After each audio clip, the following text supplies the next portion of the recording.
Alors, c'est votre émission préférée, le ministre face au peuple, version questions et réponses. Et aujourd'hui, je suis en compagnie du frère Josué et également du docteur Adélard. Le docteur Adélard, que vous connaissez tous. Le frère Josué est avec nous pour la première fois et il sera, désormais, il sera toujours avec moi. Il partagera également quelques questions. Donc nous sommes là en fait pour répondre à vos préoccupations, les questions que vous posez, les questions pratiques. Donc nous allons faire de notre mieux, docteur, s'il vous plaît, de rester dans la doctrine, mais il y a des questions pour lesquelles il faudrait quand même en plus avoir une portée révélationnelle, juste pour une meilleure compréhension. Alors Josué, est-ce que tu as un mot d'introduction? Oui, effectivement, c'est dans cette lancée des questions et réponses parce que il y a beaucoup de questions qui se trament dans la vie des chrétiens, vu surtout la doctrine.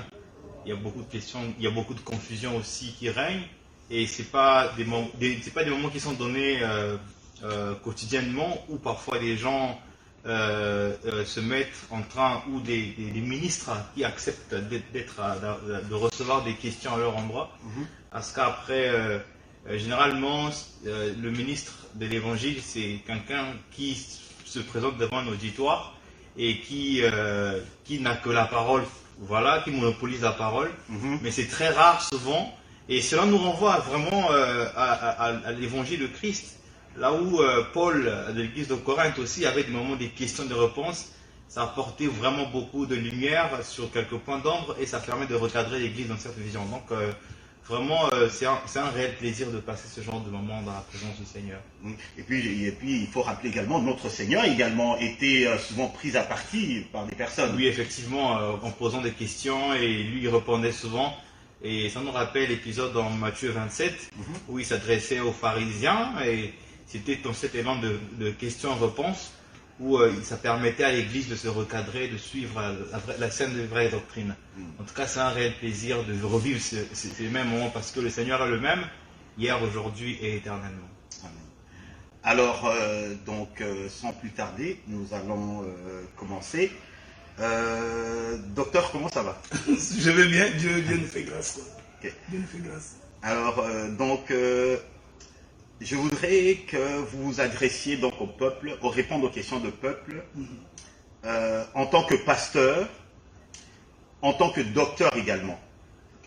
Donc là, je voudrais vraiment que vous puissiez mettre les casquettes qu'il faut pour que les questions auxquelles monsieur et madame tout le monde se posent, parce que les questions que nous allons poser ici, le 3/4 des questions viennent directement du peuple. Donc pour dire qu'il y a quand même des préoccupations, il y a quand même des considérations qu'il faut pouvoir mettre la lumière sur. Alors pour l'émission, on se base toujours, nous allons souvent nous appuyer sur cette écriture de 2 Timothée 3,36 qui dit que toute écriture, parce que le docteur répondra à vos questions en fonction des Écritures. Alors, toute Écriture est inspirée de Dieu et utile pour enseigner. Donc, attendez-vous à être enseigné, pour convaincre, mais ce n'est pas le docteur qui va vous convaincre, n'est-ce pas, docteur? Oh, bien sûr, c'est l'Éternel qui convainc. Exactement. Donc, pour enseigner, convaincre, corriger, surtout parce qu'il y a beaucoup de fausses doctrines, et également pour instruire dans la justice. Voilà, c'est vraiment sur ça. Alors, la première question nous a été posée la semaine dernière, lors de l'émission, lorsqu'on a parlé des dons ministériels. Alors, la question qui nous a été posée par un correspondant, c'est de nous montrer dans les Écritures où est-ce qu'un ministre, un homme de Dieu, peut exercer plusieurs ministères en même temps en matière de dons. Donc, en même temps, on pourrait voir les dons de prophétie, le don d'enseigner, etc., etc. Donc, il voudrait, sur base des Écritures, ou une pensée des Écritures qui nous montre que cela est biblique. Ok, donc d'abord, je vous remercie de m'accueillir sur ce plateau. Ce plateau où nous parlons des ministres face au peuple, où nous répondons aux questions qui nous sont posées. J'avais dit la fois passée que c'est important de préciser, ok?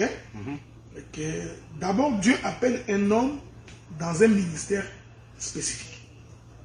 Mais cela ne peut pas empêcher que quelqu'un, tout en ayant son ministère spécifique, d'exercer d'autres ministères.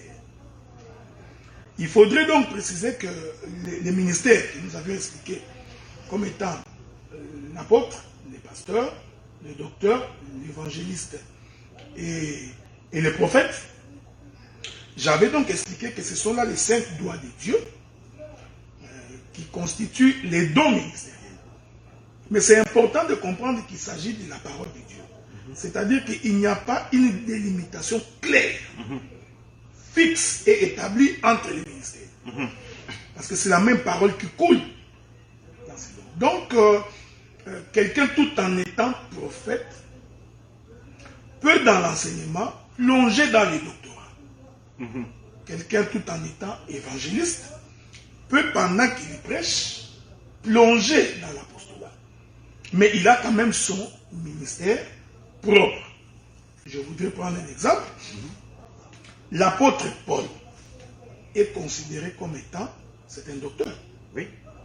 Donc, de par l'enseignement, de par sa manière de prêcher, on comprend que tout en étant apôtre, il avait aussi le ministère doctoral. Ok? Donc, ça c'est un exemple que je prends. Quand vous prenez Pierre, le Seigneur pose la question à Pierre, il dit, Pierre, m'aimes-tu? Il répond, tu le sais. Là, il dit, je t'aime. Il pose la deuxième fois, Pierre répond, je t'aime. Il pose la troisième fois, nous croyons que tout cela est révélationnel de la pensée de l'Écriture. Ce n'est pas pour rien qu'il a posé 3 fois. Et Pierre répond, Seigneur, tu le sais. Alors l'Éternel dira à Pierre, paie mes brebis. Or, celui qui paie les brebis, c'est un pasteur. Un pasteur. Vous voyez? Oui. Donc, il disait à Pierre que tu es un pasteur. Mais cependant, quand il les établit comme apôtres. Bien sûr. Donc, vous voyez, Pierre était à la fois pasteur et aussi apôtre. Donc, il est attesté qu'un ministre peut bel et bien avoir plus d'un ministère. Mais nous considérons que, même s'il y en a plus d'un, il y aura toujours son ministère prépondérant, auquel Dieu l'a appelé. Je voudrais terminer par un autre exemple. Quand vous prenez Moïse, l'Écriture dit de Moïse qu'il est un prophète. Oui. Il est un prophète parce que c'est Moïse qui a prophétisé sur Canaan. Bien sûr. C'est Moïse qui prophétise sur l'héritage des enfants d'Israël. C'est Moïse, lorsqu'il parle des 12 enfants d'Israël, fait la prophétie sur Dan, sur Joseph. Là, Moïse est un prophète. Mais quand il conduit Israël jusqu'à Canaan, il les conduit aussi comme étant leur pasteur. Bien sûr. Donc quand ils ont des difficultés, ils venaient vers Moïse pour le voir. Donc, un ministre peut avoir plus d'un ministère. Mais il aura toujours son ministère principal. Donc, à ce titre-là, j'avais soulevé un fait. Mon ministère, c'est le doctorat. Mais j'ai fait également l'œuvre pastorale dans cette église. Mais mon ministère principal, là où j'excelle, c'est dans les doctorats. Mais cela ne m'empêche pas, de temps en temps, que les gens viennent sur le plan pastoral, que nous puissions aborder certaines questions. Voilà un peu ce que je pouvais ajouter à ce titre-là. Ok, docteur, dans cette même élan, est-ce que vous pouvez, en quelques mots simples, nous définir le rôle de chaque ministère, selon Ephésiens 4? Okay. Merci beaucoup. Donc, c'est une très belle question. Je voudrais d'abord vous faire remarquer que lorsque Abraham était en train de sacrifier les animaux, Abraham en a sacrifié 5 catégories des animaux. Il y en avait 2 qui étaient des oiseaux, et les 3 autres c'était les animaux à quatre pattes. C'est pas pour rien. Okay? Parce que ces 5 animaux que Abraham sacrifiait représentent aussi les ministères. Donc nous avons des ministères qui volent, nous avons des ministères qui marchent. C'est très important. Dans les ministères qui volent, nous avons les prophètes et les docteurs. Dans les ministères qui marchent, nous avons le pasteur, l'apôtre et l'évangéliste. Maintenant, faisons une petite différence entre ces choses-là. L'Écriture définit l'apôtre comme étant le garant de la doctrine. Donc, je posais les fondements comme un sage architecte. Quand Paul parle comme ça, il parle comme étant un apôtre. C'est-à-dire celui qui vient déraciner les mauvais enseignements. Celui qui vient convertir les gens vers l'évangile. Parce que cette conversion-là va passer par enlever la mauvaise semence et ensuite poser le fondement de l'évangile. C'est pareil quand vous construisez une maison. Avant de commencer à construire, vous posez les fondements. C'est pourquoi l'Écriture dit, si le fondement n'est pas posé sur un roc, quand le vent va venir, la maison va être ébranlée. Donc lorsque on est dans une église et que par exemple il est question de faire la Sainte Seine, d'accord? Si on va sur la doctrine, ben, il n'est pas question de boire du jus de mangue, par exemple. Donc l'apôtre, quel va être le rôle de l'apôtre? Mais non, effectivement, parce que l'apôtre va procéder par l'enseignement. C'est lui qui pose les fondements. Tu vois?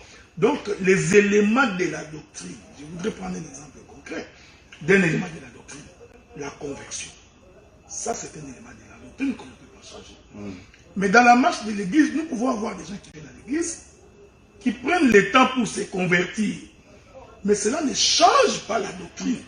La doctrine dit, quand on croit au Seigneur, on doit être converti.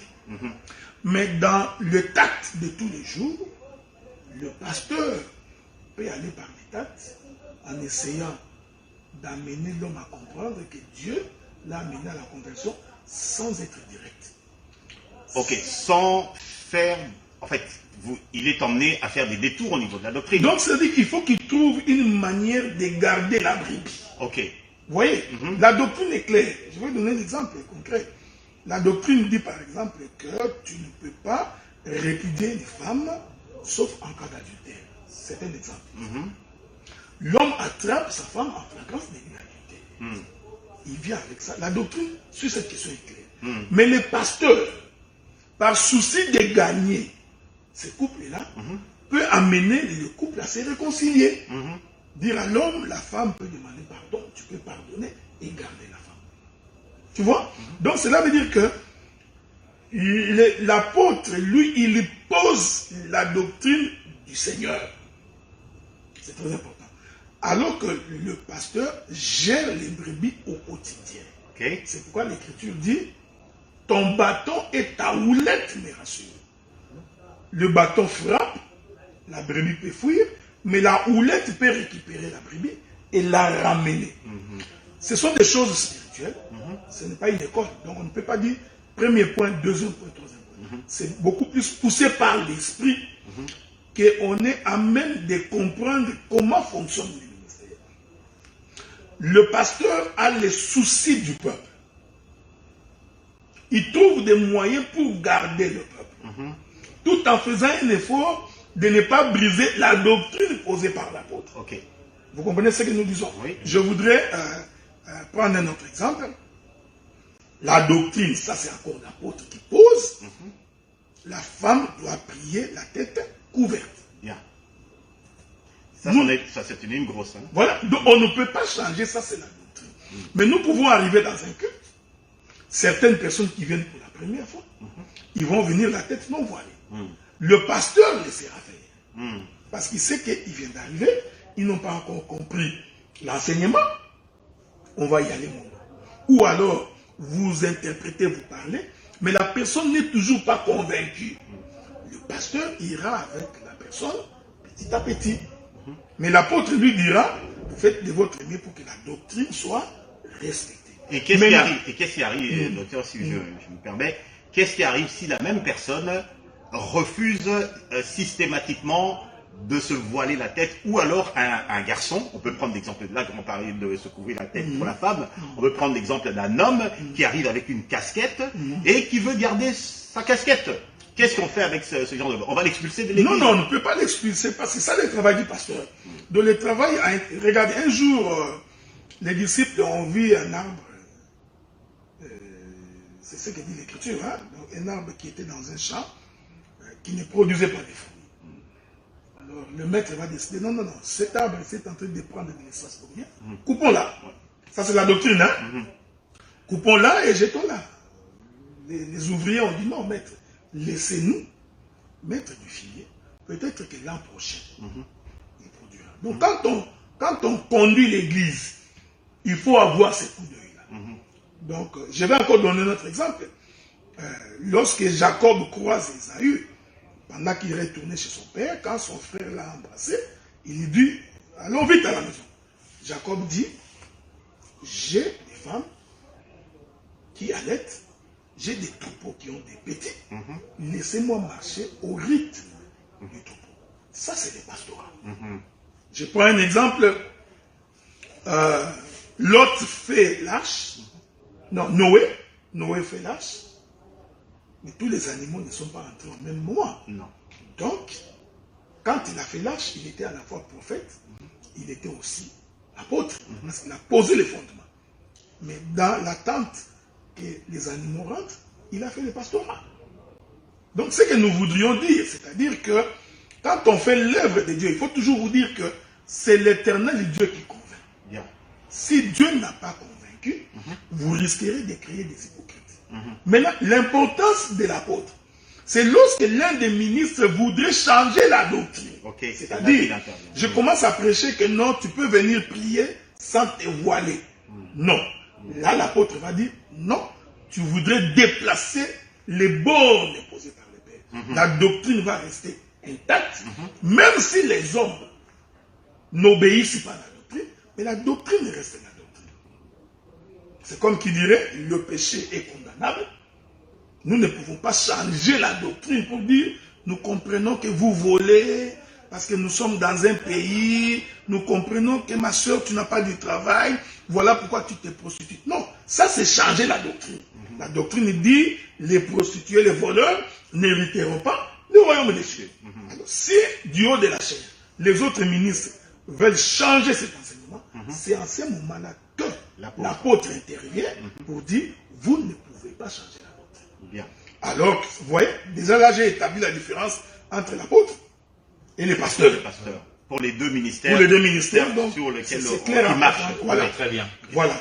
L'évangéliste, c'est un agent de marketing. C'est quelqu'un qui vante les produits. Ok. Donc, c'est quelqu'un qui ne vient pas vous poser la doctrine. Il vient vous dire que Jésus est bon, Jésus guérit. Quand tu viens à Jésus, tu auras de l'argent. Tu auras le mariage. Tu vois. Il vante. C'est pourquoi, généralement, quand l'évangéliste se déplace, il doit être accompagné par les dons des miracles. Quand Jésus disait, voici les miracles qui accompagneront ceux qui auront cru. Nous croyons d'abord que ça peut accompagner tout le monde. Mais dans la vision première, Dieu avait vu les déplacements des évangélistes. C'est pourquoi, quand Jésus dit aux Juifs, si vous ne croyez pas à ma parole, croyez ne fût-ce que pour ce que vous voyez. C'était l'évangéliste. Donc l'évangéliste, c'est un agent de marketing. Il fait la publicité de Jésus. Jésus est bon, il guérit, il sauve. Les gens vont accourir. Ils viennent beaucoup. Mais dès qu'ils arrivent, Jésus change de langage. Celui qui ne mange pas ma chair et ne boit pas de mon sang n'héritera pas le royaume. Je n'avais jamais vu comme ça l'évangéliste, je n'avais jamais perçu comme ça. Non, c'est exactement ça. Parce que s'il va dehors, il dit, venez manger les corps de Jésus et boire. Personne ne viendra. Vous voyez? Donc, logiquement, dans une église, l'homme le plus important, le plus populaire, devrait être l'évangéliste. Ok. Vous voyez? Parce que c'est un combattant qui va dans les champs. Donc, et puis, l'évangéliste est toujours accompagné de l'apôtre. Ce sont les deux ministères qui sont en dehors de la maison. Bien. C'est très important. Donc, en dehors de la maison, ce n'est pas le ministère prophétique, ce n'est pas les doctorats. En dehors de la maison, c'est beaucoup plus l'apôtre et l'évangéliste. Parce que c'est eux qui ramènent les gens. Donc, quand vous mettez un prophète, ici je ne parle pas des dons, des On parle vraiment du ministère. Oui. Alors, quand nous sortons devant les païens, nous donnons la parole à un prophète. Il se met là-bas, il commence à expliquer la chevelure de Samson. Cette tresse sur la chevelure de Samson. Il commence à nous expliquer, vous voyez, les rochers descendus du ciel. Il a connu. Les gens ils vont dire, mais ce gars-là, il est fou. Donc, nous perdons notre temps. Vous voyez? Donc, dehors, c'est pourquoi j'ai toujours dit, tu vois, ça devient facile, même quand on veut interpréter l'écriture. Donc, quand David va combattre Goliath, il n'y va pas comme un prophète, ni comme un docteur, ni comme un pasteur. Il y va comme un apôtre et comme un évangéliste. Il opère un miracle, il coupe la tête des Philistins. Tout le monde voit, waouh, Dieu est avec nous. Donc, l'évangéliste, c'est un agent de marketeur. Le langage de l'évangéliste devrait être le langage le plus simple possible pour attirer les gens. Donc, il vous attire sans vous dire ce qui vous attend. C'est exactement ça l'évangéliste. Voilà, donc il vous attire sans vous dire ce qui vous attend quand vous allez arriver. Parce que quand il vous appelle, il ne vient pas vous dire d'abandonner les péchés. Non. Il vous dit, venez en Jésus, vous serez convertis. Quand vous arrivez ici, dès que vous entrez dans la maison, vous trouvez le pasteur. C'est le pasteur qui va gérer au quotidien tout ce monde-là. Mais les deux oiseaux qui volent dans les sacrifices d'Abraham, c'est les docteurs et c'est les prophètes. Le prophète, lui, il va puiser les choses très élevées. C'est-à-dire les coups d'œil des Écritures qui révèlent la pensée des dieux. Vous voyez? Je voudrais ici donner un exemple concret. Le prophète va t'expliquer les milléniums dans David et Salomon. Vous voyez? Parce qu'avant les milléniums, il faut qu'il y ait la guerre d'Armageddon. Or, David, c'est celui qui avait le sang dans les mains. C'était un combattant. Donc, David va représenter la guerre de l'Armageddon. Vous voyez? Après l'Armageddon, nous entrons au millénium. Salomon n'a jamais combattu. Donc, nous comprenons que le règne de Salomon, c'est le millénium. Ça, tu ne peux pas prêcher ça dehors. Non. Quand vous entrez à la maison, le prophète a la capacité d'expliquer. Mais les prophètes sont beaucoup plus liés avec les doctorats. Donc, ils marchent toujours ensemble. Alors que les doctorats se résument dans les détails des Écritures. La connaissance. Je voudrais ici prendre un exemple concret. Quand vous lisez les livres de Marc, Marc dit que Jésus croise un figuier, il dit au figuier, puisque tu n'as pas de fruits, il maudit les figuiers. Et les figuiers s'échappent. Mais l'autre version dit, le lendemain, quand Jésus venait avec les disciples, il constatait que les figuiers que Jésus avait maudits a séché. Donc on a l'impression que ce figuier-là a séché. L'un dit instantanément, l'autre dit le lendemain. Les doctorats ont la capacité de dire pouvoir expliquer pourquoi on dit qu'il s'échappe instantanément, pourquoi ici celui-ci dit il s'échappe le lendemain. Tu vois, ces détails-là, dans la révélation, c'est le travail du docteur. Et également, quelquefois, les personnes non averties pourraient dire que entre un apôtre et un autre, il peut y avoir des contradictions. Tu comprends? Ça, c'est également au docteur de pouvoir montrer que la Bible suit une logique et qu'il n'y a pas de contradiction. Ça devrait être le travail de tous les ministres. De tous les ministres. En principe. Mais il y a des gens à qui Dieu a fait cette grâce spéciale que nous appelons les docteurs et les prophètes. C'est-à-dire que lorsque vous lisez un texte et que vous vous rendez compte qu'il y a des contradictions apparentes, en réalité, ces contradictions-là ont une explication. Elles ne sont qu'apparentes. Maintenant, quand vous n'avez pas dans l'assemblée quelqu'un qui a le ministère doctoral et le ministère prophétique, alors c'est comme ça que vous allez voir les musulmans quand ils sont sur un plateau avec des pasteurs, ils leur disent, mais pourquoi cette contradiction? Le pasteur est perdu. Parce qu'il n'a pas les détails de que cachent ces contradictions. D'accord. Donc, ceci m'amène à une question subsidiaire.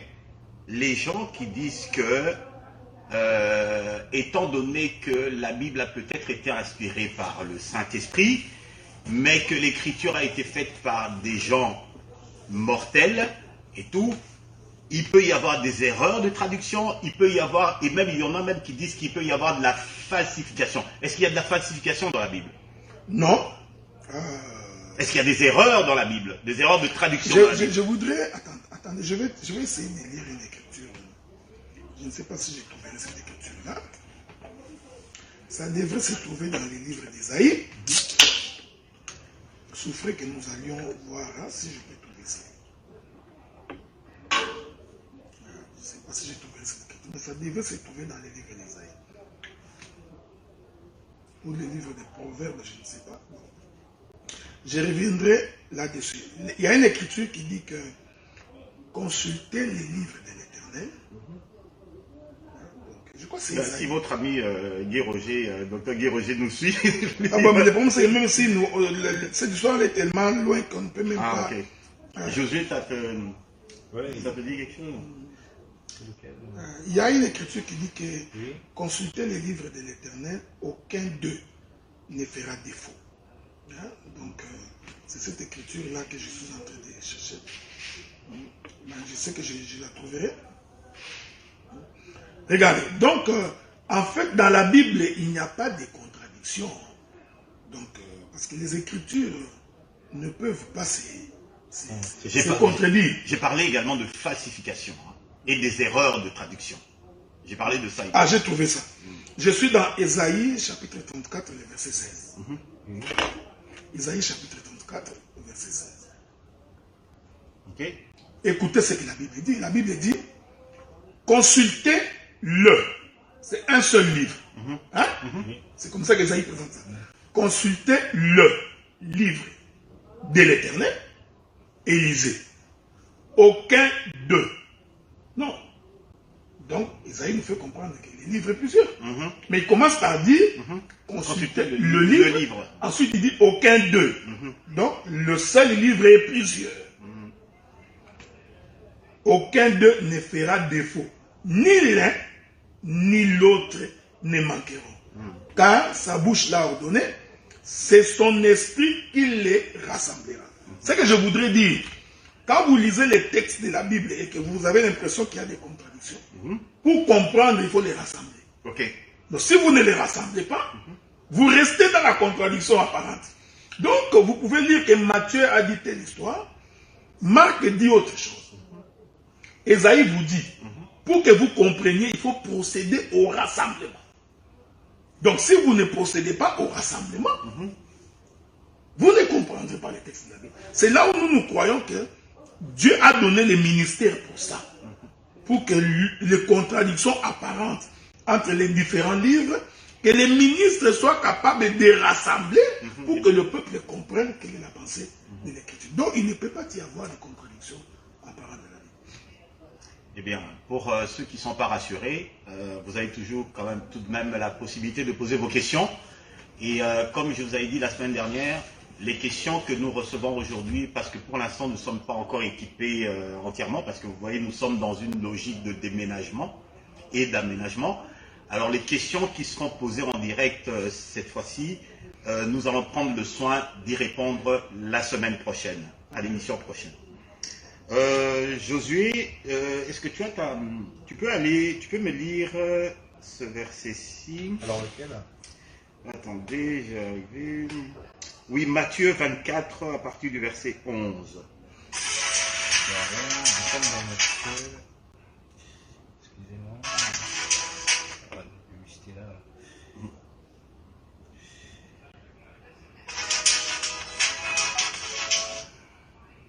Du coup, nous sommes dans Matthieu 24, verset 11. Matthieu chapitre 24, verset 11. Nous lisons dans Matthieu chapitre 24, verset 11. La Bible déclare, plusieurs faux prophètes s'élèveront et ils séduiront beaucoup de gens. Ok, continue. Et parce que l'iniquité se sera accrue, la charité du plus grand nombre se refroidira. Ok, continue. Mais celui qui persévérera jusqu'à la fin sera sauvé. D'accord. cette bonne nouvelle du royaume sera prêchée dans le monde entier pour servir de témoignage à toutes les nations. Alors viendra la fin. Bien. Docteur, nous sommes dans les temps de la fin, n'est-ce pas? Est-ce qu'on peut dire que nous sommes dans les temps de la fin? Non, mais le temps de la fin a commencé depuis la Pentecôte. Ok, donc depuis que Jésus s'en est allé. Ah ouais. Okay. Depuis la Pentecôte, depuis le temps des apôtres, parce que ces écritures que nous lisons, ce sont les apôtres qui ont écrit. Et les apôtres ont dit le temps de la fin. Donc le temps de la fin a commencé depuis les apôtres. Ok, donc les 4 cavaliers dont parle l'Apocalypse ont été relâchés depuis le temps de la croix, après la croix. Après la croix, donc nous sommes entrés directement au temps de la fin. Parce que souvenez-vous que dans les 70 semaines des derniers, 69 semaines ont déjà été consommées.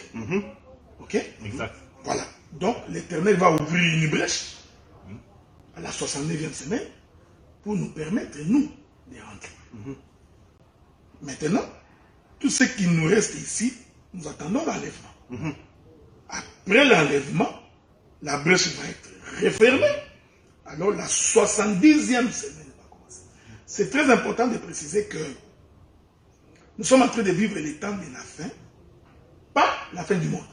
Ok. C'est très important. Bien. Expliquez-nous un peu, c'est quoi les temps de la fin? Donc, j'aimerais profiter de cette occasion-là Vas-y, pour vas-y. rebondir sur une question. La différence qu'il y a entre la fin du monde et la fin des temps. Ça, c'est très important, ça. Regardez.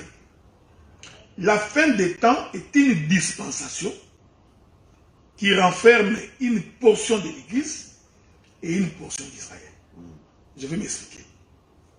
Le Seigneur est parti. Il nous a fait la promesse qu'il viendrait nous chercher. Oui. Donc nous, l'Église, nous sommes dans l'attente de ces dieux qui viendront nous chercher. Oui. Donc nous sommes au temps de la fin. Ok. Ok? Nous, l'Église. Nous, l'Église. Mais le temps de la fin, pour nous, n'est pas encore la fin du monde. Ok. Ok? Oui. Parce que quand le Seigneur viendra nous chercher, ça, ce sont des choses qu'on peut expliquer très bien quand on explique les 70 semaines de Daniel. Quand le Seigneur viendra nous chercher, l'Église est enlevée. Ceci marque pour nous l'Église, ça marque la fin du temps de l'Église. Ok. Ce n'est pas encore la fin du monde parce que le monde va continuer.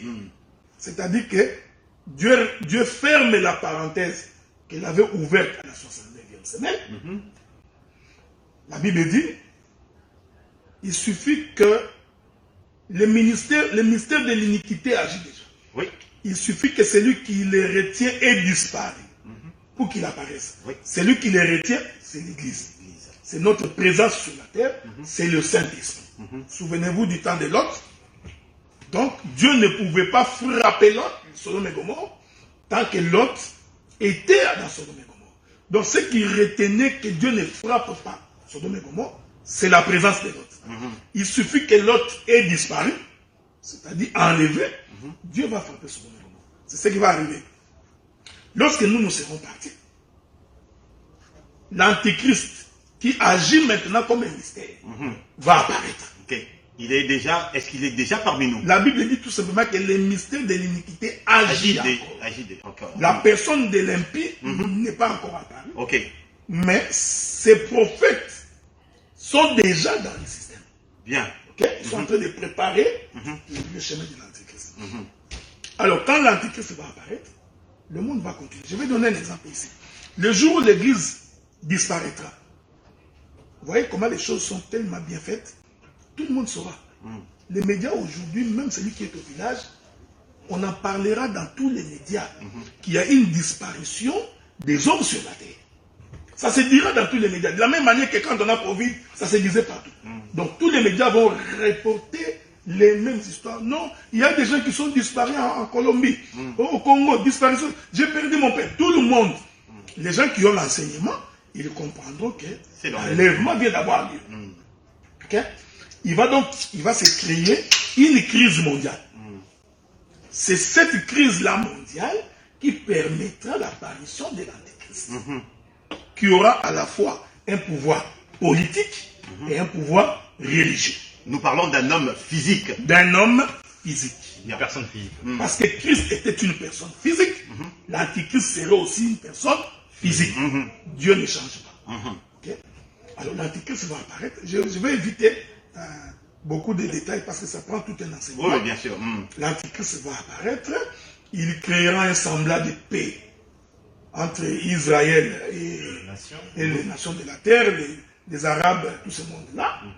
Et l'Écriture dit dans les livres de Matthieu chapitre 24, lorsque la désolation dont a parlé le prophète Daniel fera en sorte que l'homme de l'impie, puisqu'il a établi un semblant de paix, va donc aller s'établir jusque dans les lieux très saints et se proclamant Dieu. Israël va rompre l'alliance parce qu'Israël avait l'enseignement que l'éternel Dieu est unique, il n'y aura pas d'autre Dieu devant ta face. Donc un homme ne peut pas se proclamer Dieu. Il va rompre l'alliance. Le monde entier constatera que celui qui ne veut pas la paix, c'est Israël. C'est alors que les coalitions vont se faire. Ces coalitions-là, d'après les prophètes, je n'entre pas dans beaucoup de détails, je suis docteur, donc une armée du Nord va se coaliser, Gog et Magog. Gog et Magog, pour devoir attaquer Israël. Si vous lisez la carte mondiale aujourd'hui, vous remarquerez ces rapprochements entre la Russie et la Chine.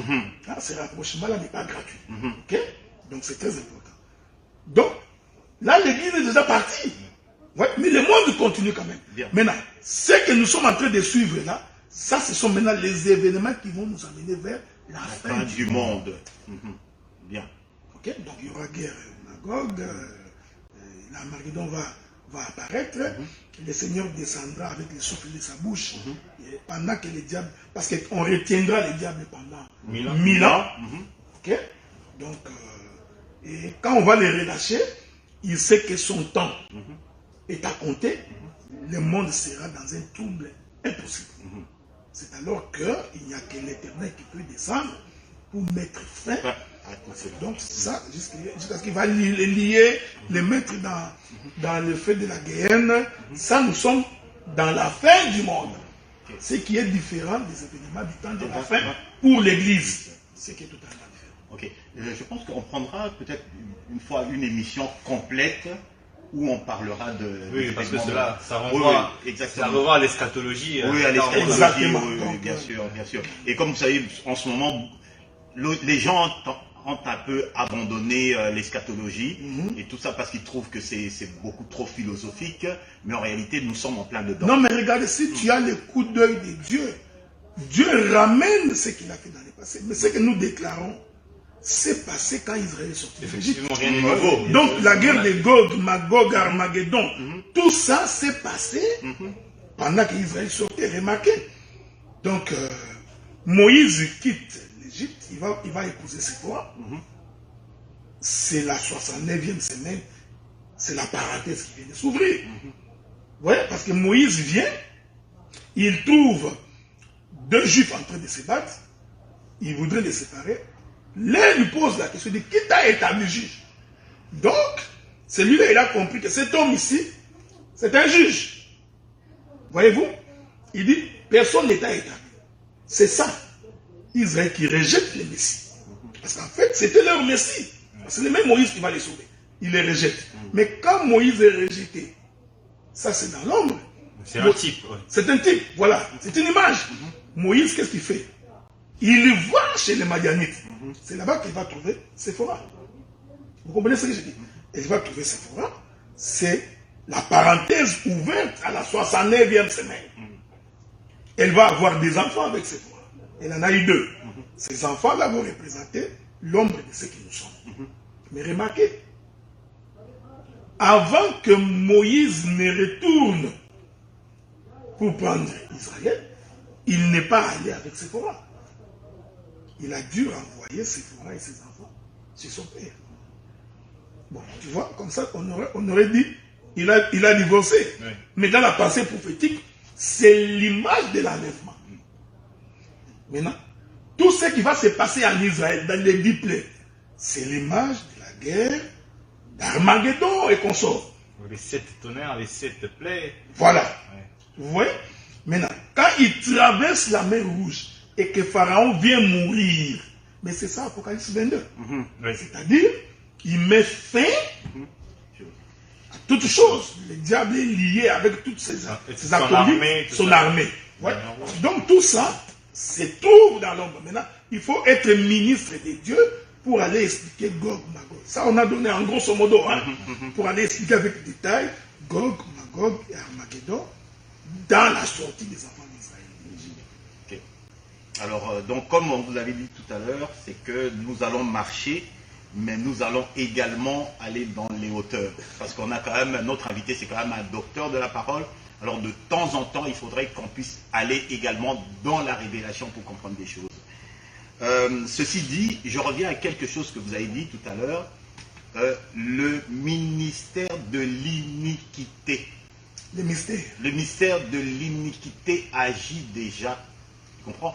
Donc, nous devons comprendre que parmi nous, quand je dis parmi nous, c'est-à-dire parmi les croyants, parmi les chrétiens, dans les églises, et je parle des gens qui exercent à l'église, je parle des pasteurs, je parle des églises qui, au moment actuel où on se parle, agit déjà pour pouvoir préparer l'arrivée de l'Antéchrist.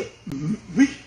Autrement dit, il y a des enseignements qui sont donnés dans des églises chrétiennes aujourd'hui qui préparent l'Antéchrist. Mais effectivement, c'est pourquoi, hein, vous voyez, c'est pourquoi nous disons que quand une église n'a pas le ministère de la parole, quand l'église n'a pas l'enseignement, c'est la chose la plus terrible qui puisse arriver. Une église qui n'a pas d'enseignement, il faut sortir, parce que la mort est certaine. Parce que l'enseignement, c'est ça la lumière. C'est l'enseignement qui donne l'assurance. C'est l'enseignement qui fait en sorte qu'on a la capacité de distinguer les vrais du faux. Souffrez que je vous dise certaines vérités. Aujourd'hui, vous regardez des pasteurs qui lavent les femmes. En plein culte, en touchant leurs parties intimes. Vous voyez, on est en face des faux prédicateurs. Mais pourquoi les gens restent? Mais c'est parce qu'ils n'ont pas l'enseignement. Vous voyez, vous trouvez aujourd'hui dans l'église le pasteur qui dit au peuple, allez manger l'herbe dehors. Parce que dit-on, au commencement, Adam ne mangeait que de l'herbe. Les gens sortent, ils vont brouter de l'herbe. Oui. Ça n'a rien à voir avec le manque d'intelligence ou l'aveuglement. Non, ils n'ont pas l'interprétation de l'écriture. Vous voyez? Donc nous avons des prédicateurs aujourd'hui. Qu'on se le dit, c'est entre nous. Aujourd'hui, on fait la promotion des femmes prédicatrices. Ce sont des faux enseignements. Pour quelle raison? Parce que les apôtres n'ont pas prêché ça. J'ai parlé avec une dame il y a 3 jours passés. La dame m'a posé la question, mais la Bible dit que dans les derniers jours, Dieu répandra de son esprit sur toute chair. Vos filles et vos fils prophétiseront. Il n'y a pas eu d'exception. J'ai dit, mais oui, même moi je dis, il n'y a pas d'exception. Les filles et les fils prophétisent. Mais il s'agit du don de prophétie. Il ne s'agit pas du ministère prophétique. Vous voyez? Donc nous ne refusons pas qu'une sœur prophétise, non. Qu'une sœur parle de Christ, non. Mais être établi ministre pour conduire, parce que le ministère conduit l'église. Je voudrais dire une chose ici. Dieu, c'est un Dieu d'ordre, il ne peut pas être un Dieu de désordre. Dieu a fait, regarde, Paul le dit, le mariage terrestre est un mystère par rapport à Christ et à l'église. Dieu a établi dans les mariages terrestres que l'homme soit le chef. Il dit c'est par rapport à Christ et à l'église, il est dit. Parce que l'église c'est le corps, l'homme c'est la tête qui conduit. Dieu ne peut pas se contredire. Il ne peut pas établir les ministères qui conduisent le peuple, établir une femme. Il ne l'a pas fait du temps de Lévi, il ne l'a pas fait du temps des apôtres. Même quand il choisissait les apôtres, il n'a pas choisi une femme. Alors donc c'est pas la peine de traiter les prédicateurs ou les ministres des assemblées des saints de sexistes. Ça n'a rien à voir. Ça n'a rien à voir. Les sœurs ont le Saint-Esprit comme nous. Elles participent au salut comme nous. Elles exercent les dons, du Saint-Esprit comme nous. Elles guérissent les malades comme nous. Elles prophétisent comme nous. Mais la direction de l'Église, parce que ça c'est le ministère, Dieu ne peut pas donner ça à une femme parce qu'elle va contredire toute la Bible. Et docteur, qu'en pensez-vous, par exemple, des Écritures qui disent que, là où Paul, je crois que c'est dans Galates, il dit il n'y a ni juif, ni grec, ni maître, ni esclave, ni homme, ni femme, car tous nous sommes un en Christ. Bon, très bien. Celle qui est assise là-bas, c'est ma femme, non? Oui. Donc il n'y a ni homme ni femme. Alors pourquoi nous nous marions? Vous voyez, quand quelqu'un comprend très mal l'écriture, c'est ce qui va arriver. Pourquoi y a-t-il des toilettes des hommes et des toilettes des femmes? Parce qu'en Christ, il n'y a ni homme ni femme. Pourquoi les femmes voient leur période et non les hommes? Parce qu'il n'y a ni homme ni femme. Non. Quand Paul fait mention de cette chose, c'est par rapport au salut. En ce qui concerne les saluts, Dieu ne considère pas que tu sois homme, que tu sois femme, ni grec, ni esclave, parce que Christ est mort pour nous, il a répandu de son sang pour nous sauver. Cependant, nous sommes encore sur la terre, nous nous marions. Posez les choses de cette manière, vous ouvrez la porte à toute l'immoralité que nous avons aujourd'hui. Et cette immoralité-là vient du diable. Vous comprenez ce que nous disons?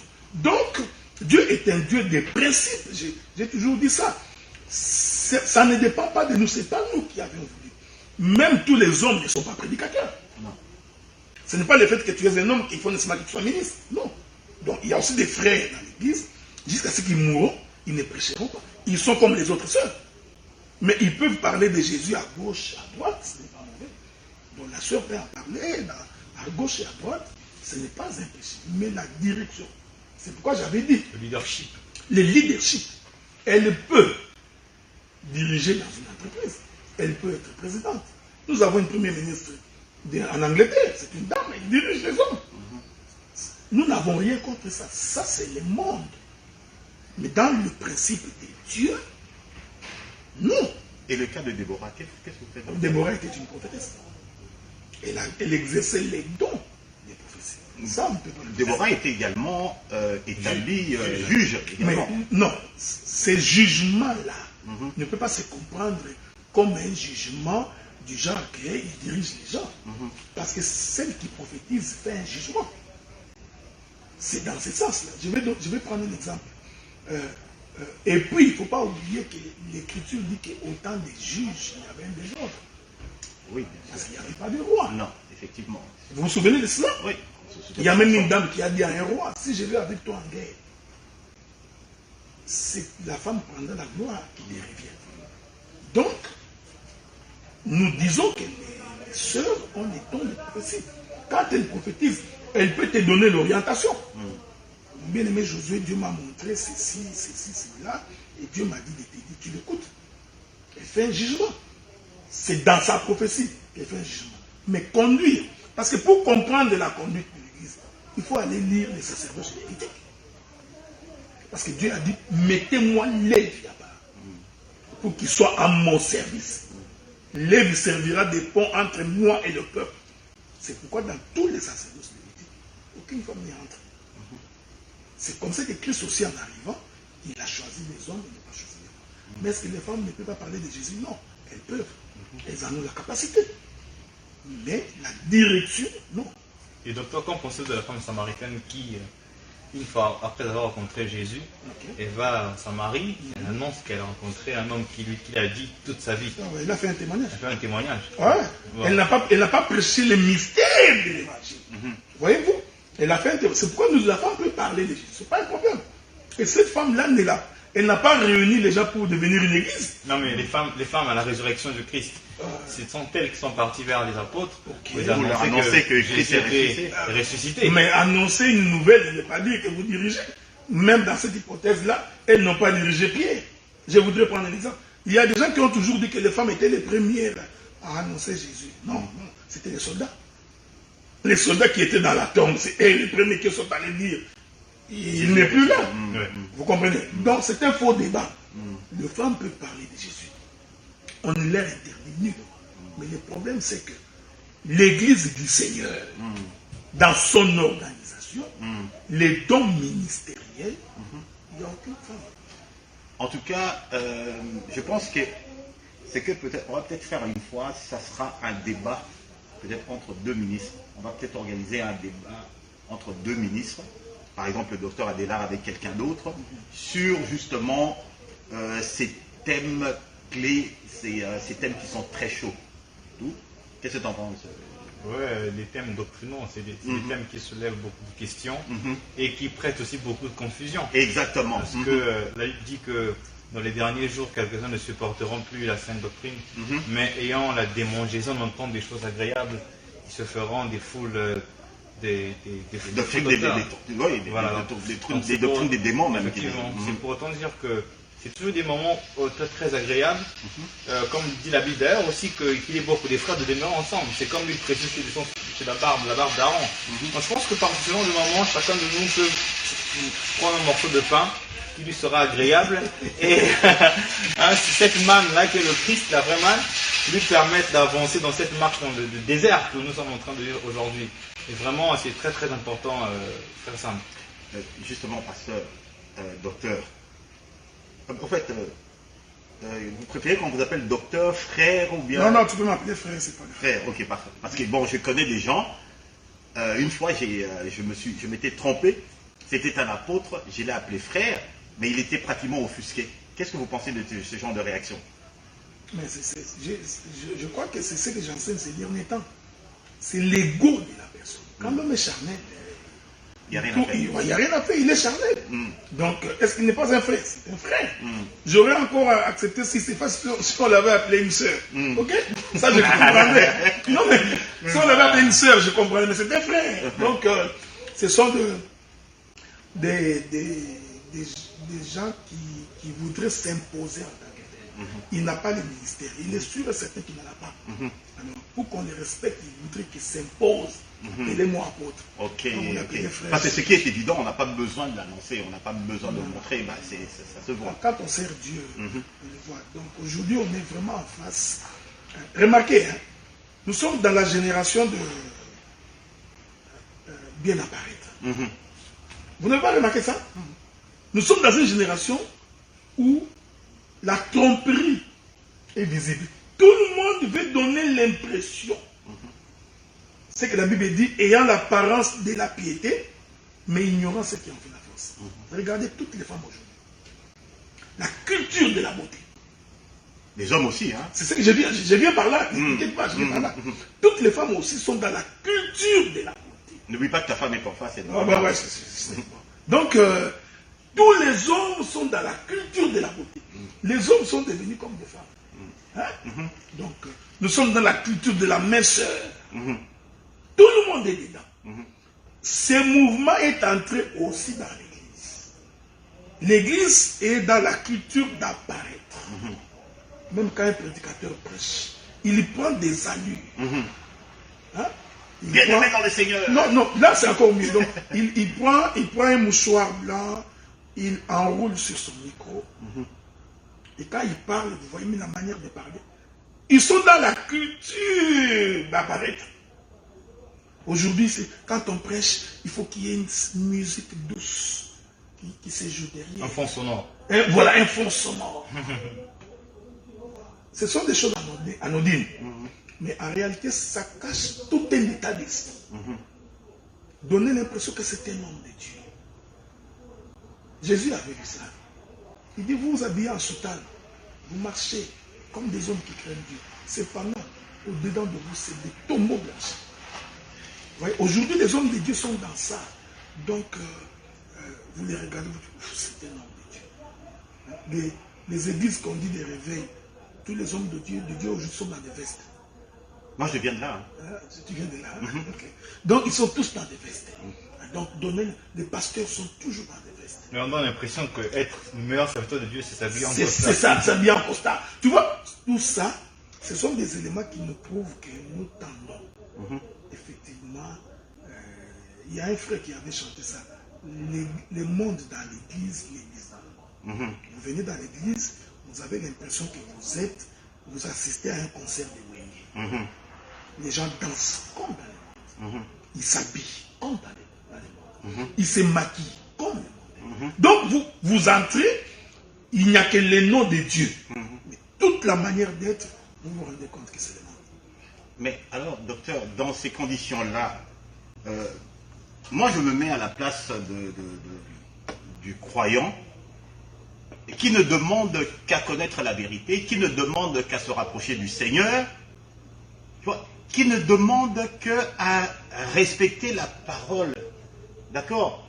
Mais le croyant, il est perdu. Comment savoir que les assemblées des saints sont dans la vérité?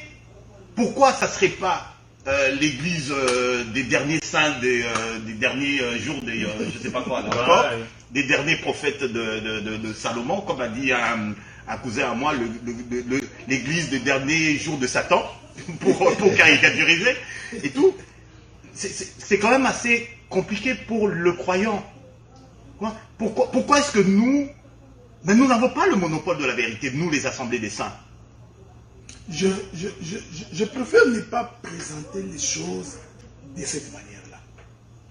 Je ne fais pas la promotion des assemblées des saints pris comme une communauté. Ok? Je vais lire quelques écritures. Ceci est très important parce que il faudrait que les gens fassent un effort pour ne pas tomber dans l'idolâtrie. Lisons une écriture. Je crois que c'est David qui l'a dit. Dans les livres des psaumes.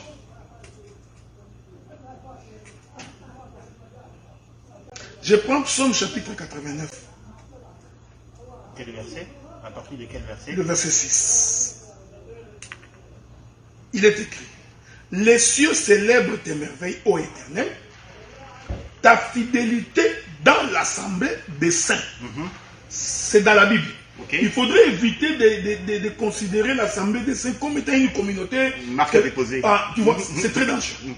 C'est très dangereux. C'est pourquoi les gens sont en train de faire l'apologie de leurs églises au lieu de faire l'apologie de la parole. Vous voyez ce que je dis? J'ajoute le verset 89, le verset 8. Dieu est terrible dans la grande assemblée des saints. Il est redoutable pour tous ceux qui l'entourent. Donc, vous voyez, bon, regardez, il y a même ici, psaume 26, 82, premier verset. Psaume d'Azaph. Dieu s'éteint dans l'assemblée des dieux. Donc, que l'on dise assemblée de Dieu ou que l'on dise assemblée des saints, pour nous, ça ne fait aucune différence. Assemblée des élus. Ou assemblée des élus, pour nous, ça ne fait aucune différence. Le problème, c'est le fond. Comment vous abordez les Écritures? Comment vous interprétez les Écritures? C'est ça qui nous intéresse. Les appellations, il y en a de la Bible. Ok? Donc, quelqu'un peut emprunter ça, il n'y a pas de problème. Maintenant, la manière pour nous de savoir que nous sommes dans la vérité se trouve dans la confrontation. C'est-à-dire, si toi tu dis que tu as la vérité et que moi je dis que j'ai la vérité, qu'est-ce qu'on fait? Venons, partageons avec les Écritures à l'appui. Pharaon dit à ses acolytes: jetez vos verges. Moïse dit: moi aussi j'ai jeté ma verge. Nous verrons quelle est la verge qui va avaler les autres. C'est pourquoi tu vois, dans ce qu'on appelle les assemblées des saints, nous préférons partager, affronter. Nous ne fouillons pas. C'est-à-dire que quand tu as une confession, que nous considérons que ta confession est fausse et que la nôtre est bonne, venons et partageons. Mais quand nous partageons avec écriture. Ne viens pas nous dire que le Saint-Esprit m'a convaincu. Non. Non. Parce que la Bible dit que toute écriture est inspirée de Dieu. Donc, le Saint-Esprit doit te convaincre par les Écritures. Sans Écriture, nous comprenons que c'est ta pensée, c'est ta philosophie. C'est pourquoi nous disons, quand vous faites des choses, et que nous vous disons, ce n'est pas écrit, pourquoi vous l'avez dit? Il faut nous trouver d'autres Écritures qui pourront dégager la même pensée. S'il n'y en a pas, donc, nous n'avons pas la prétention de dire que nous avons la vérité. Nous croyons avoir la vérité. Et nous nous abandonnons entre les mains de Dieu pour que Dieu continue à nous éclairer. Et le simple croyant qui entend dire ceci, qui entend dire cela, etc., comment est-ce qu'il fait le tri là-dedans? S'il a le Saint-Esprit, fera le tri. Voilà. On ne peut pas forcer quelqu'un. Vous savez, c'est Dieu qui instruit. Des fois, nous pensons que c'est nous qui instruisons. Non. Nous Pierre a jeté les filets. Mais celui qui a fait entrer les poissons dans les filets, c'est Dieu. Donc, nous, ce que nous faisons, nous prêchons.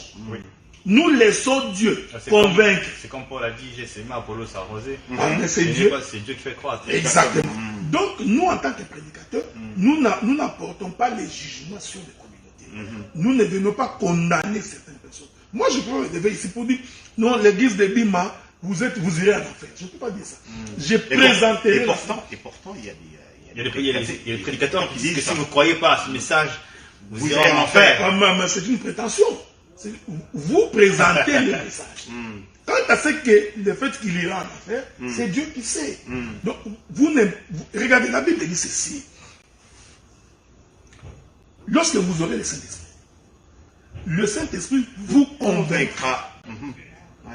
Donc, c'est-à-dire que le Saint-Esprit a la capacité de convaincre quelqu'un. Alors, laissez le Saint-Esprit convaincre. Sans quoi vous créez des hypocrites. Sans quoi vous devenez des gourous. Présentez l'évangile. Laissez la personne écouter. S'il est convaincu, il viendra. Mais nous, comme nous sommes rassurés que nous avons la vérité, nous n'avons pas peur d'affronter les autres confessions. Nous disons, tu as une autre confession, venons et partageons. Et quand nous partageons, ce n'est pas pour dire que tu ne connais rien, c'est juste pour dire que voici notre confession. Les gens qui nous écoutent, ils sauront parce que Dieu est juste. Personne ne peut venir à moi s'il n'est pas attiré par les païens. Donc, Dieu va convaincre, non, non, celui-là est dans le faux, celui-là est dans les vrais. Mais tout dans les Écritures. Pasteur, et plutôt docteur, excusez-moi. Appelez le frère, ça va être plus simple. Ah, d'accord. Frère Adélard. Alors, frère Adélard,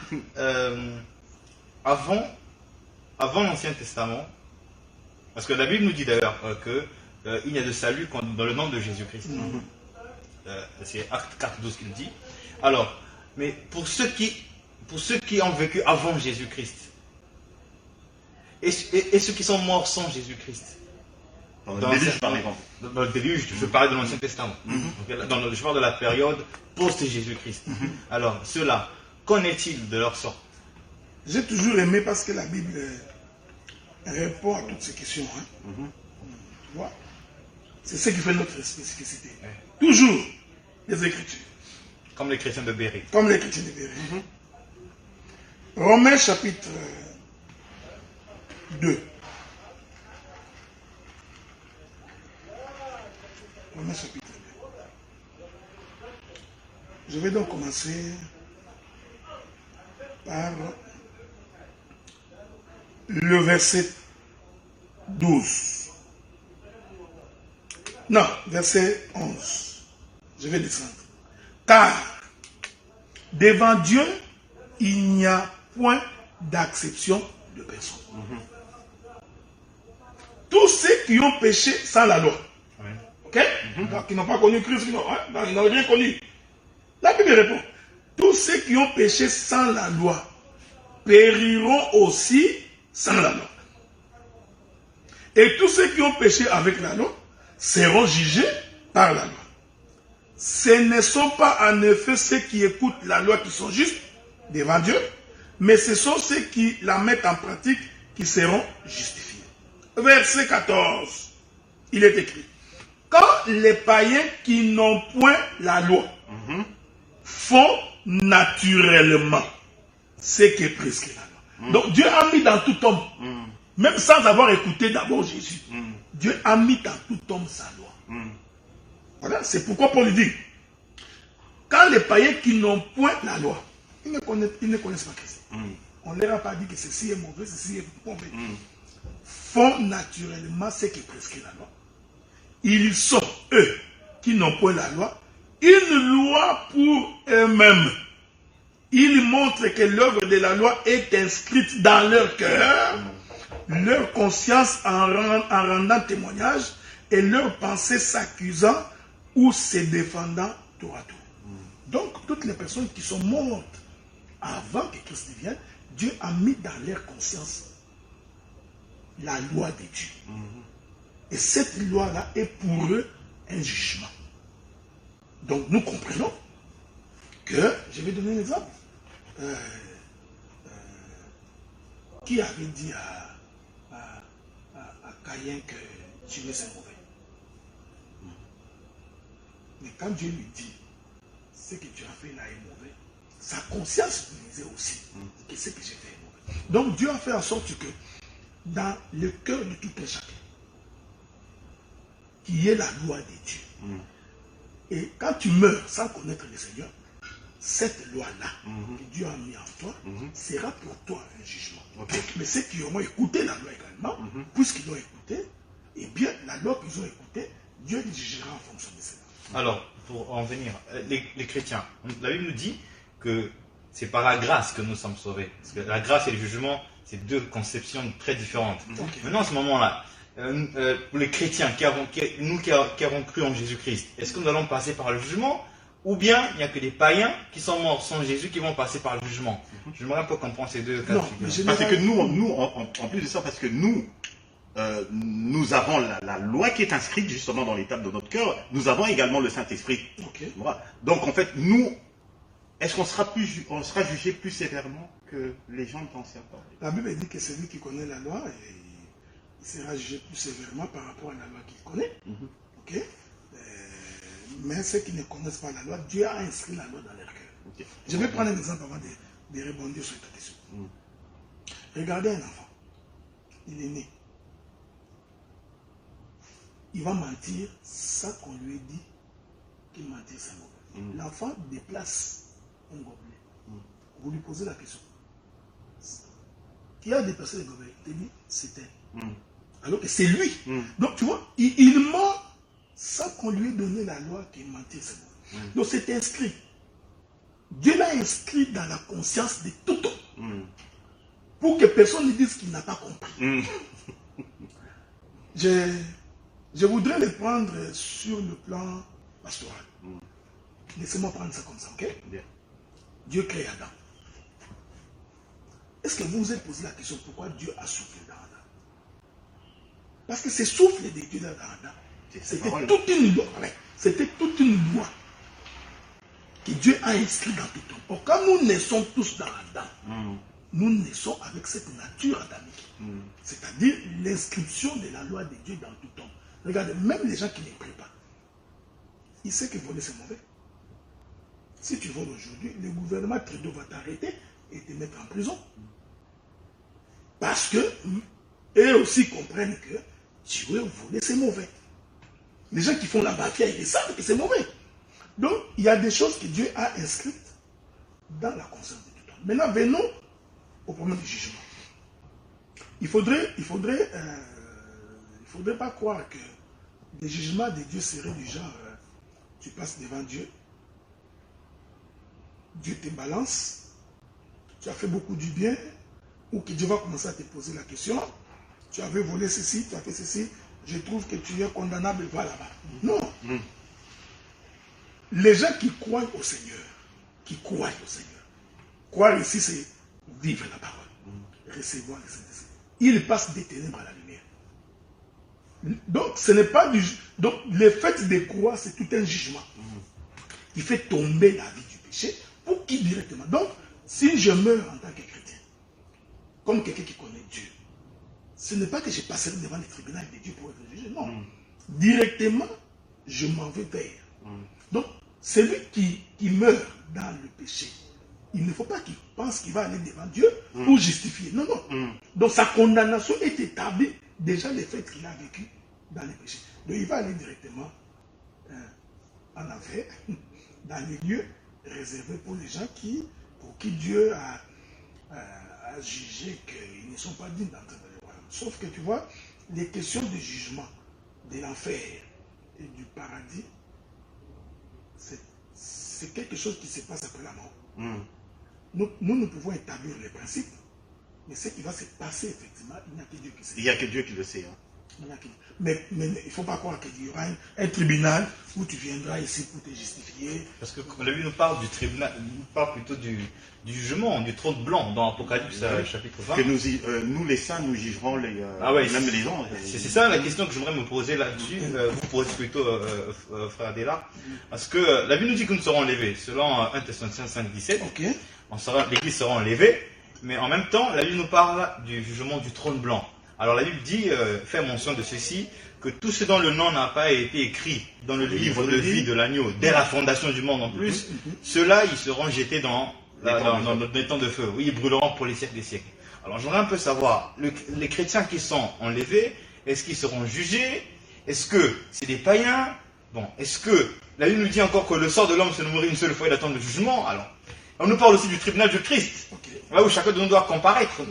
Donc je voudrais un peu comprendre. Regardez, c'est pourquoi je crois vous avoir dit la fois passée que quand les prophètes prêchent, parce que nous sommes ici dans le domaine des ministères prophétiques, quand les prophètes prêchent, il faut qu'ils sachent que tout ce qu'ils ont dit dans l'Apocalypse, ce sont des visions. Il ne faut vraiment pas imaginer que c'est un grand trône blanc où le Seigneur va s'asseoir. C'est comme si j'ai un rêve et que je suis en train de le raconter, il faut que quelqu'un puisse l'expliquer. Non, c'est pour dire que ton rêve là n'est pas la réalité. Ton rêve est une projection d'une réalité. Je vais prendre un exemple pour me faire comprendre. Je crois l'avoir dit également dans l'émission passée. Quand Matthieu dit, vous entendrez les bruits de guerre. Qu'est-ce que Matthieu disait? Dans la logique de Matthieu, il n'a pas vu les chars de combat. Non. Il était dans les chevaux. Vous comprenez? Avec les chars à l'époque là, comme la charrue. Mais la réalité de cette chose-là aujourd'hui, ce sont les bombardements. Donc, quand vous lisez Apocalypse, ça j'ai toujours dit aux gens, l'Apocalypse était une vision des choses que Jean a vues sur l'île de Patmos. Reste à 90% des choses qui prendront forme lorsque nous allons vivre la chose. Donc, quand on dit qu'il y aura un trône blanc, si vraiment quelqu'un croit que c'est un trône blanc, où le Seigneur va s'asseoir pour juger toute la terre, c'est qu'il est resté dans la vision. Quand on parle du trône blanc, on voudrait tout simplement expliquer la sainteté de Dieu. Pour dire qu'aucun pécheur n'accédera, parce que ce trône-là, c'est un trône de sainteté. Maintenant, c'est pourquoi l'Écriture dit, quand vous ne croyez pas du temps de votre vivant, c'est fini, il n'y a pas de salut. Maintenant, il faut vous poser la question, pourquoi y aura-t-il un autre tribunal? Parce qu'il y a possibilité de repêchage pour que l'homme se justifie et qu'il soit sauvé. Non. Ce sont des langages. Ce sont des langages pour dire tout simplement que si quelqu'un ne croit pas au Seigneur aujourd'hui, eh bien, il est condamné. Et comme ce sont des prophéties, avons-nous une idée exacte de comment ça se fera? On ne sait pas. Même quand on dit que Christ et les saints jugeront le monde, est-ce que ce sera un tribunal mondial? Pourtant, l'Écriture dit, la parole que vous écoutez vous juge. Donc, la parole elle-même, c'est aussi un trône de jugement. Parce que dès que vous écoutez et que vous ne croyez pas, vous êtes condamné. Donc, ce que nous voulions dire, c'est-à-dire que d'abord, ceux qui sont enlevés sont sauvés. Quelqu'un ne peut pas être sauvé et revenir encore passer dans le tribunal. Non. Non. Donc, il est attesté que ceux qui sont enlevés sont sauvés. Maintenant, le jugement de Dieu, c'est par rapport à tout ce qui va se passer après l'enlèvement de l'Église. Lorsque l'Antéchrist apparaîtra, la marque de la bête, l'ignominie, ces jugements-là, ce n'est pas que Dieu va faire passer tout le monde devant le jugement, non. Le fait que Dieu va détruire le monde, c'est tout un jugement. C'est comme ça que Christ a expliqué ça dans l'image de Sodome et Gomorrhe. Dieu n'est pas allé pour dire, vous les rois de Sodome, passez ici. Vous avez laissé passer l'immoralité. Dites-nous ce que... Non, non. Il fait sortir l'Église. Il détruit Sodome et Gomorrhe. Donc c'est ça le jugement de Dieu. Donc généralement, quand vous expliquez Apocalypse, à moins que les prophètes nous disent autre chose, mais quand vous expliquez les prophéties, jusqu'à ce qu'ils prendront forme, c'est alors que nous saurons exactement qu'est-ce que Dieu voulait dire. Le jour où l'impie apparaîtra, c'est ce jour-là. Nous savons qu'il apparaîtra. Mais nous n'avons pas la forme de la manière dont il va apparaître. Mais les gens qui vivront à cette époque-là, qui avaient écouté cet enseignement, dès qu'ils verront, ils disent, ah, finalement, voici l'homme de l'impie. nous ne savons pas qui il est, non plus. Non. Les gens qui prétendent que Moïse, c'est peut-être telle personne, c'est certainement telle personne, ça c'est de la tromperie. Non, c'est de la tromperie parce qu'il n'est pas encore sorti. Nous voyons les mystères de l'iniquité agir, donc les mondes dans l'église dans les mondes, on ne sait plus différencier qui est chrétien, qui ne l'est pas. Ça, on prépare. Prenons un exemple concret. Comment pouvez-vous expliquer qu'on autorise qu'une jeune fille de 13 ans couche avec un homme de 70 ans? Vous voyez? Donc il va arriver un temps où même dans les églises, les gens trouveront que c'est normal. Aujourd'hui, certaines églises autorisent l'immoralité. Donc, ça prépare les chemins de l'Antichrist. Aujourd'hui, on voudrait que tout le monde parle le même langage. Il suffit que tu aies un langage contraire, la police va débarquer ici. On prépare l'Antichrist. Parce que ce qu'il dira, tout le monde devrait obéir. Ces choses-là nous préparent. Mais puisque nous serons enlevés, parce que moi je crois en l'enlèvement que je partirai, donc les autres prophéties vont s'accomplir. Comment aura lieu la guerre de Gog et Magog? Concrètement, on ne sait pas. Mais nous savons qu'il y aura une coalition entre les armées du Nord. Ça, nous savons. Alors, quand nous observons la géographie, nous regardons au nord d'Israël, nous pouvons savoir, ok, la contrée de la Russie. Je voudrais ici dire quelque chose quand vous lisez les Écritures. Regardez. La Russie attaque l'Ukraine. Il est vrai que la Russie ne prendra pas l'Ukraine. Il ne prendra pas l'Ukraine. Mais le fait que la Russie attaque l'Ukraine, cela a permis à tous les autres pays de la Scandinavie d'adhérer à l'Union européenne. Parce qu'ils n'étaient pas d'abord dans l'Union européenne. Donc on attaque l'Ukraine, on pousse tout le monde à entrer dans l'Union européenne. La Suède et la Finlande. Voyez-vous? Pour que tous puissent parler un même langage. Je vous informe que la Russie va quitter l'Ukraine, l'Ukraine va rentrer dans l'Union européenne. Aujourd'hui, quand vous lisez, vous allez regarder la politique du monde, vous allez remarquer que tous les pays de l'Asie, les puissants, sont en train de coaliser. Mais en fait, cette coalition-là, selon les prophéties des Écritures, c'est pour attaquer Israël. Ce n'est pas pour attaquer l'Union européenne. Ils n'attaqueront pas l'Union européenne. Ces gens-là vont faire une coalition. Ils vont aussi coaliser avec l'Union européenne. Lorsque Israël aura rompu l'alliance dans la moitié de la semaine, de la 70e semaine, les deux vont faire une coalition pour attaquer Israël. C'est comme ça que l'écriture de Matthieu va s'accomplir. Israël qui tue les prophètes, qui nous sont envoyés. Votre maison restera déserte jusqu'au jour où vous crierez. Béni soit celui qui viendra au nom du Seigneur. Mais ils crieront ça quand, prophétiquement, c'est lorsque les armées du monde vont l'attaquer.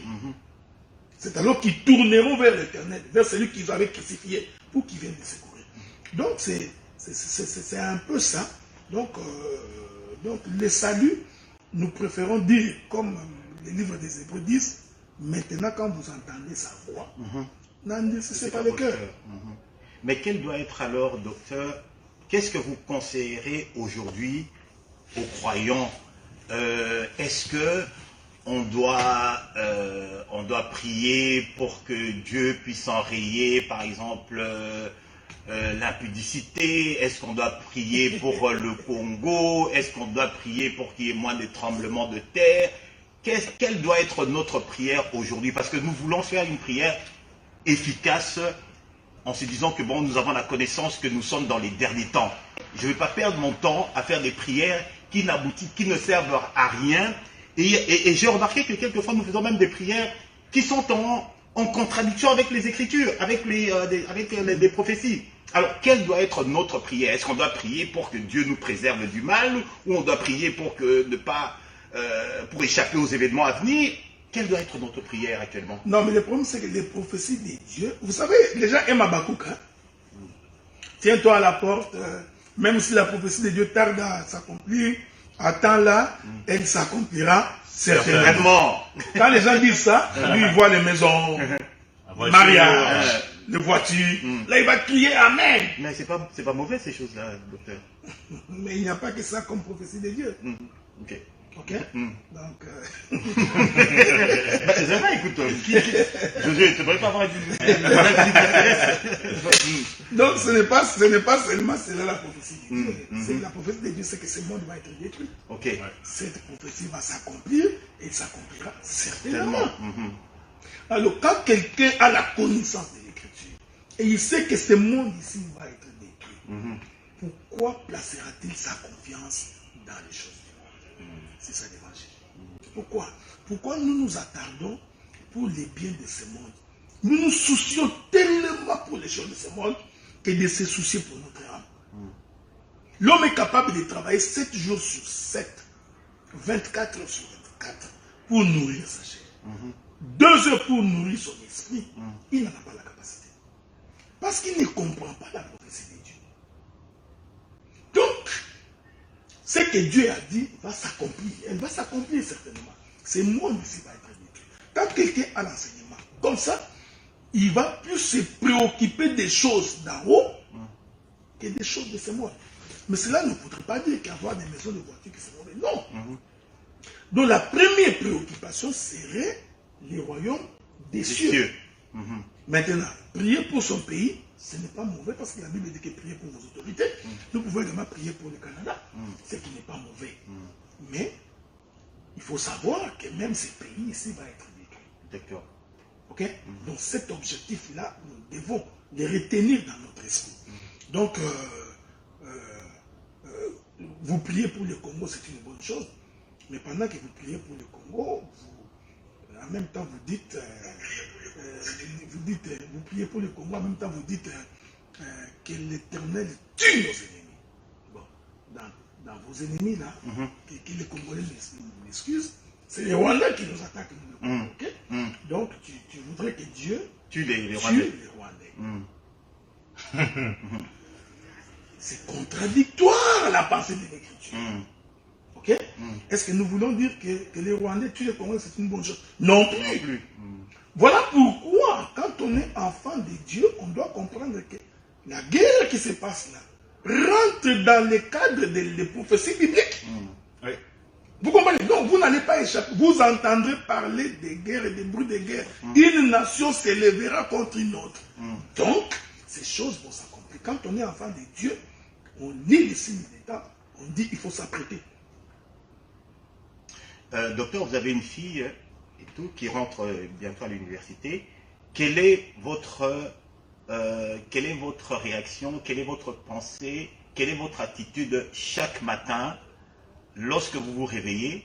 Vous êtes un père, vous êtes également un homme de Dieu et tout.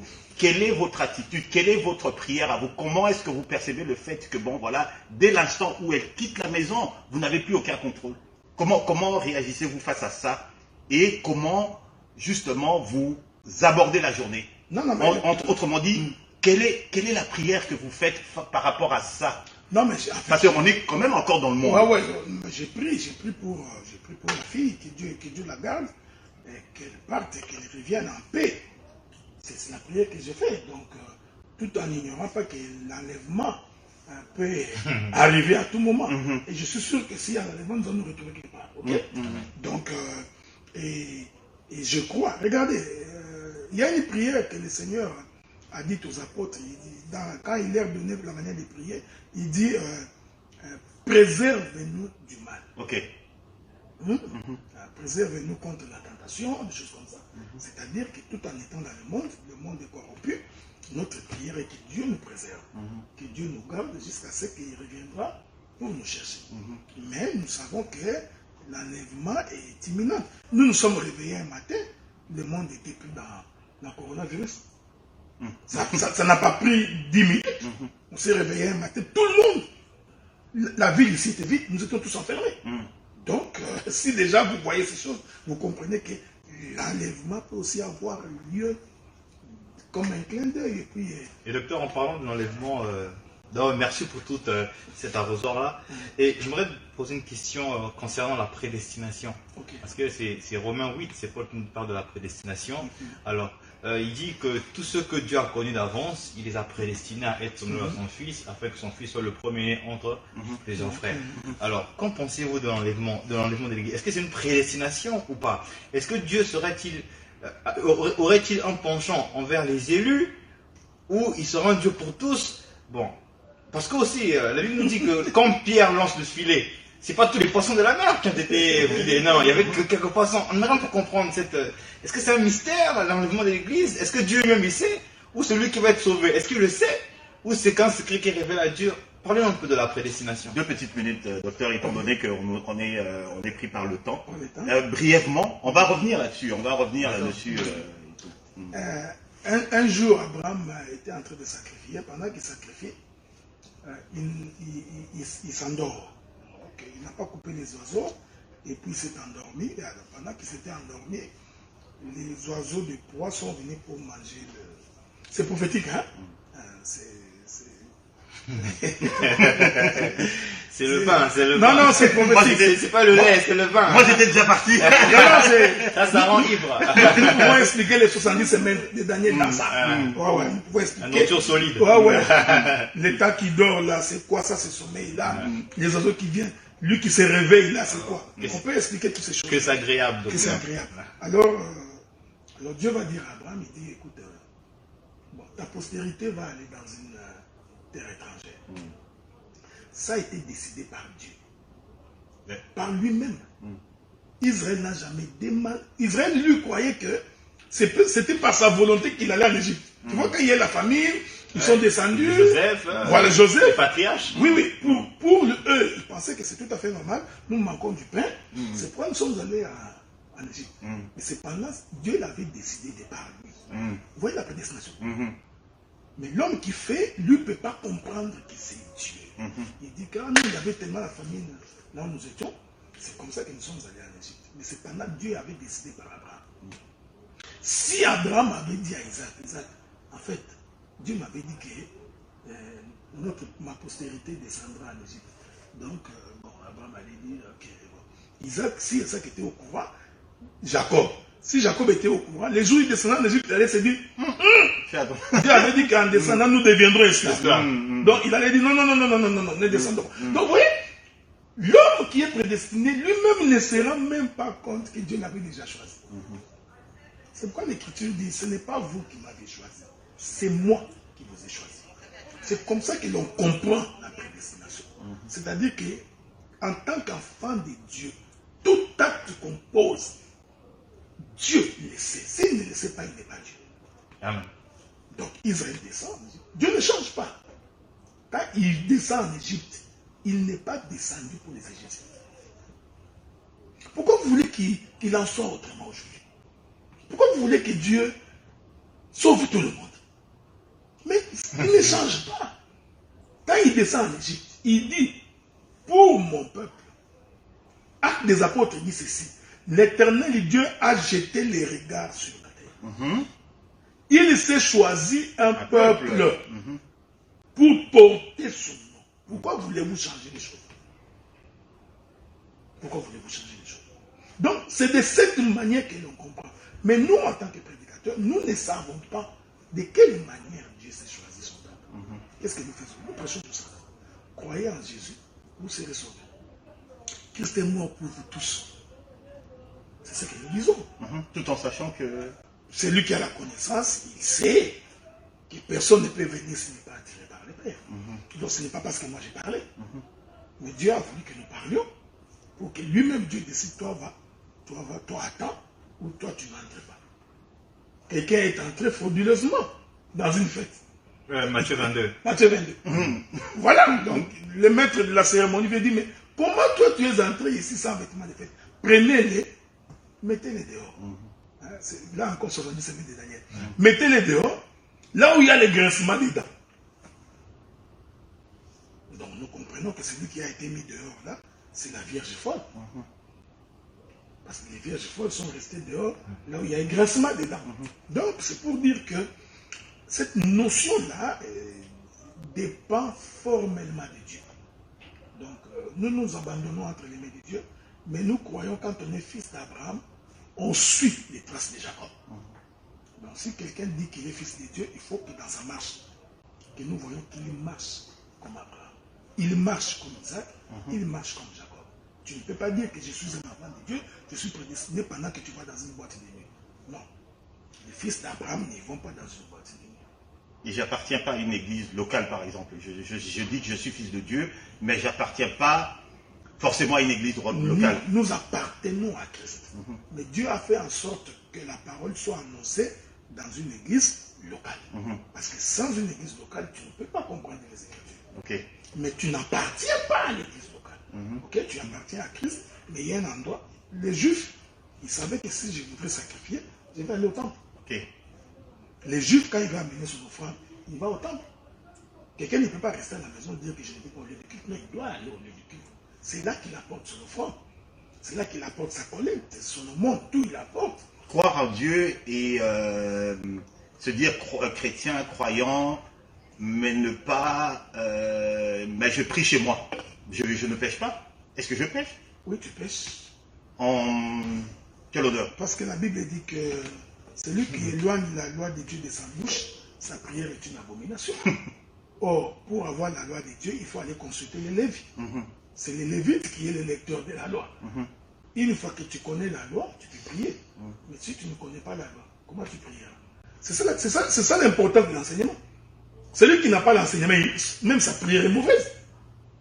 C'est comme ça qu'il va commencer à prier. Dieu, éternel Dieu. Dans tous les territoires ici d'Ottawa, j'ai lu tous les esprits d'impudicité. C'est quelqu'un qui ne connaît pas l'enseignement qui va prier comme ça.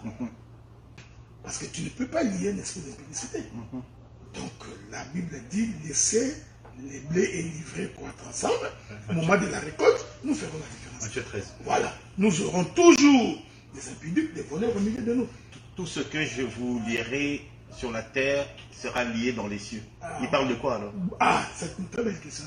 J'ai toujours voulu que les gens comprennent cette écriture-là. Bon, je vais prendre un exemple. Tout ce que vous lierez sur la terre sera lié dans les cieux. Que Tridon me donne l'argent, je le lis au nom de Jésus sur la terre. Tridon me donnera l'argent? Non.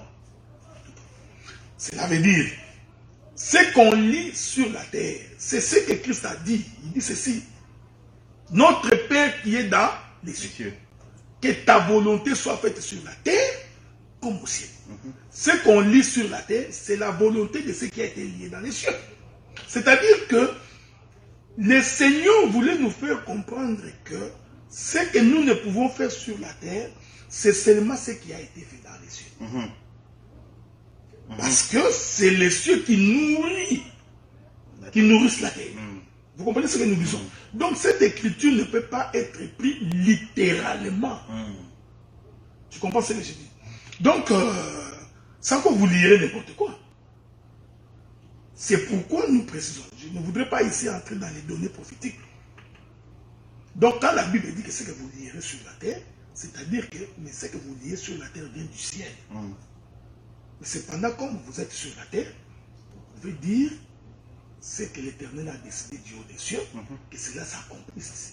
Donc ce que Dieu a décidé, ce que Dieu a uni, personne ne peut les séparer. Maintenant, on suppose que ce que vous délierez va être délié dans les cieux. Je proclame le divorce entre les frères Josué et la sœur Christine. Tu sais que ça va pas marcher. Non. Tu vois? Mais pourtant, c'est une écriture que tu peux utiliser littéralement. Donc tu ne peux pas proclamer un divorce parce que tu n'en as pas la capacité. Donc ce sont ces genres de choses-là qu'il faudrait tenir en ligne de compte. En tout cas, merci beaucoup, docteur, pour avoir répondu à nos questions. Vous m'avez pris beaucoup de temps, presque 1h40. On s'excuse, bon, on a commencé en retard. Et puis bon, la prochaine fois, on fera de notre mieux pour commencer à temps. Le mot de la fin, peut-être, Josué? Non, en définitive, j'aimerais que le Seigneur nous aide encore à avancer dans cette lancée et qu'il rajoute encore et renouvelle encore le champ de connaissances auprès de son serviteur. Parce que la Bible dit que mon peuple périt par manque de connaissances. Et je pense qu'une fois qu'on a la connaissance qui est Christ lui-même, ça nous permettra d'aspirer aux statures d'homme parfait. Voilà, merci. Alors, merci encore, docteur. Vous voulez peut-être ajouter quelque chose? Non, pas grand-chose. D'abord, je voudrais vous remercier. Donc, Nous serons toujours disponibles s'il y a des questions. Et si les frères ont des questions, ils peuvent envoyer, nous répondrons. J'ai quand même pris la résolution que l'émission Trompette de la vérité soit remplacée par les ministres face au peuple, parce que c'est plus facile de dialoguer, les gens nous suivent plus facilement. Donc voilà, il n'y a pas grand chose à ajouter. Alors donc vous connaissez maintenant la formule, ça sera donc une version de la trompette de vérité, ministre face au peuple, mais en réalité le ministre est prêt à se prêter à ce jeu de questions-réponses. Et pour les personnes qui ont des questions, vous pouvez les écrire la prochaine émission. Est-ce que tu permets que je donne, que je rappelle aux frères et aux sœurs qui nous suivent que nous sommes à Ottawa? Oui, allez-y, docteur. Donc nous sommes présentement à Ottawa, donc la capitale du Canada. Alors si vous voulez vous joindre à nous, donc venez prier avec nous, donc appelez-nous au 89 208 40 50. Nous avons une autre assemblée à Montréal. Donc, si vous voulez également vous joindre à nous, pour vous qui êtes à Montréal, appelez toujours au même numéro sur WhatsApp. Donc, 89 208 40 50. Comme ça, nous vous donnerons l'adresse où vous pouvez venir prier, partager avec nous la parole. Les gens qui veulent également participer à ces partages ici, le samedi, nous sommes ici tous les samedis à 16 h. Ils peuvent venir poser leurs questions. Nous répondrons volontiers. Exactement. Ah oui, effectivement. Nous allons de plus en plus essayer d'élargir la formule selon que nous conduit l'esprit. J'aime bien dire ça. Donc, ne vous étonnez pas si, par exemple, prochainement, il y ait une audience. On ait une audience qui pose des questions directement. Soyez pas étonnés si vous voyez également une confrontation entre deux ministres. Tout cela, nous sommes ouverts en fait à toute forme de suggestion. Alors, entre-temps, nous allons prendre congé de vous et vous donner rendez-vous pour le week-end prochain, pour le samedi prochain. Et donc, si vous voulez également, vous pouvez également nous joindre en ligne les dimanches, docteur, n'est-ce pas? Oui, nous sommes en ligne sur Facebook tous les dimanches à partir de 11h30. Également, et ça c'est pour l'assemblée de... Pour l'assemblée de Sainte d'Ottawa, c'est à 11h30. L'assemblée de Sainte de Montréal, c'est à 11h. Il suffit de cliquer Assemblée de Sainte de Montréal. Ils sont en ligne à partir de 11h. Alors, voilà. Heure du Canada, bien Ok, alors, donc, voilà, vous êtes, soyez les bienvenus. Nous espérons vous écouter, donc vous voir nombreux en ligne la prochaine fois et que Dieu vous bénisse.